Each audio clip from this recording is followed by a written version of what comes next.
Salut à tous et bienvenue sur ma chaîne YouTube Sahelia Link. Et je suis super content de vous retrouver aujourd'hui pour une vidéo un peu spéciale, une plongée fascinante dans l'histoire politique d'un pays magnifique et complexe d'Afrique de l'Ouest. On va remonter le temps ensemble, explorer les parcours, les défis et les héritages des hommes qui ont façonné la destinée de la Guinée. C'est une histoire riche, parfois tumultueuse, mais toujours captivante, et comprendre ce passé est essentiel pour appréhender le présent et, qui sait, entrevoir l'avenir. Aujourd'hui, nous allons découvrir les présidents de la Guinée, Conakry, depuis son indépendance en 1958. De la ferveur de l'indépendance aux transitions parfois abruptes, chaque dirigeant a laissé une empreinte indélébile sur la nation.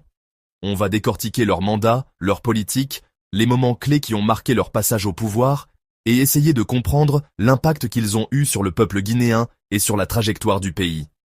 Préparez-vous, car c'est un véritable voyage historique qui nous attend, plein d'enseignements et de réflexions. J'espère vraiment que ce format vous plaira et que vous apprendrez plein de choses. C'est un sujet qui me tient à cœur, et je suis ravi de le partager avec vous. Alors, installez-vous confortablement, prenez de quoi noter si vous le souhaitez, et c'est parti pour cette exploration.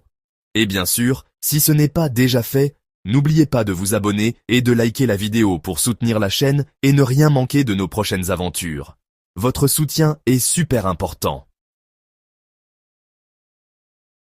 On commence notre voyage avec une figure absolument centrale, incontournable même, de l'histoire guinéenne, Ahmed Sékou Touré. Imaginez un peu le contexte, nous sommes en 1958, la vague des indépendances africaines commence à déferler. Sékou Touré, leader charismatique et syndicaliste aguerri, va incarner cette soif de liberté pour la Guinée. Il est celui qui a osé dire non au général de Gaulle et à la communauté franco-africaine, choisissant l'indépendance immédiate et totale. Ce non historique, prononcé le 25 août 1958, a eu un retentissement énorme, faisant de la Guinée le premier pays d'Afrique francophone subsaharienne à couper les ponts avec la métropole coloniale de cette manière. C'était un acte de courage immense, mais aussi un saut dans l'inconnu.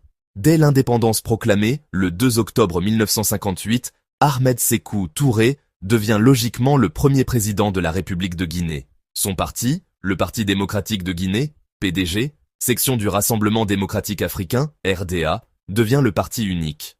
C'était une époque d'enthousiasme populaire incroyable. Les Guinéens étaient fiers de leur souveraineté retrouvée et voyaient en Sékou Touré le guide qui allait les mener vers un avenir radieux.